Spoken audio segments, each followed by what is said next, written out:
Good morning, everyone. Good morning. And it's Friday, right?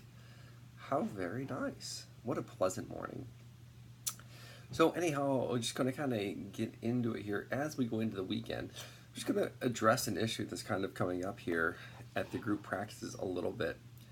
So, what's happening is, as a group, we're kind of gearing up towards a half marathon that's coming up in January. So, since then, we've started a little bit of speed work. Um, and I use the word speed work really lightly here because it's really pace work. We're just working on increasing our pace. We're not really working short top end speed. We're working speed work slash pace work in longer distances. For example, mile repeats.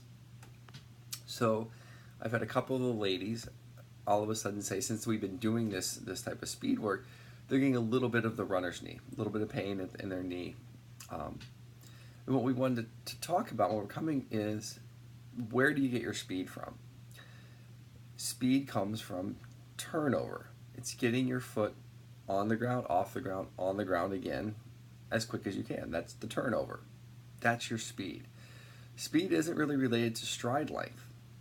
So think about it. If speed was related to stride length, then tall people would always be the fastest people. I mean, right? Because tall people have a longer stride, or the ability for a longer stride. What we're looking at is getting the rotation to be quicker, the cadence. So these two women have been having, and the one woman in particular, like, her speed is faster now, but she's just kind of starting to get that little bit of a knee pain there. What we talk about, what I try to get people to do is, really, as you go fast or you get tired, in both situations, you bring things into the midline of the body. Meaning that instead of like having this huge stride or this huge arm swing, you actually bring everything in. Now, when you bring things in, especially on speed work, you actually want to generate a little bit more torque. So if you think about it, in a car or on a bicycle, when you're in that easy gear, you can get a lot of cadence, not a lot of effort. So you have a lot of torque. You can really just kind of power it up. That's why you go for an easy gear when you go up a hill or through an obstacle. We want to think the same thought when you're running. It's got to keep that stride nice and small, so let your legs kind of spin. Now, I don't want you to mishear that. So we're not shortening the stride to make the stride shorter than your normal stride. So we don't want to do that. We're not going to try to really shorten it and be like really quick. You want to find what your normal stride is and then increase the cadence from there instead of doing this huge stride. So that's kind of what you want to work on. How we do this at practice, I do a lot of work with people working on their arm position.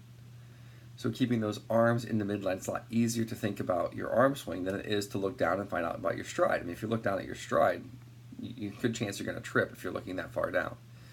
But if you work on your arm position, that's going to help control your legs, and that's where you bring that into the midline. One of the teaching tools I like to use is to have people carry water bottles. A lot of times, if you just carry a water bottle in your hands, each hand balanced, that'll cause you to keep your arms in tight, because the weight of the water bottle will prevent you from having this large arm swing.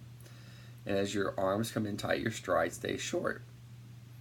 And that's going to help with these potential injuries there. You don't have that pain,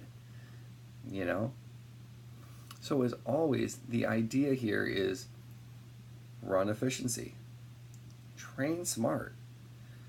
So if you do a lot of speed work and get really, really fast, but your knees hurt, or your hips hurt, or you roll your ankle because you have this huge stride, it's not very effective. If we can work on keeping that stride under control, if we work on keeping that balance between the upper body and the lower body, the arms and the legs, it's going to make you an efficient runner, a healthy runner, a faster runner, a stronger runner, all the things that you want. And you're also going to take nicer pictures. I mean, for those of us who look at like the vanity of running, which I really don't, let's be honest, but if you want to have a good picture, part of that good picture is having a nice confined upper body and not having these flailing arms. So that's something you can think about here over the weekend, is when you run fast, how do you run faster? And you're really not trying to just have this huge stride. You really want to bring things in, controlled. Speed comes from turnover. Speed comes from cadence. Awesome. It's just something to think about on a Friday. I hope you have a great weekend. As the temperatures get cooler, as we get more into fall, it's always nice. Make sure, though, that you keep hydrating. So don't lose track of hydration. Just because the temperature's cool, it doesn't mean you're not sweating. So stay on top of it. Keep those muscles elastic. Keep your body efficient and cooled. I'll talk to you soon, everyone. Coach Matt with Leapfrog. Like, comment, and share, please. We'll see you. Bye now.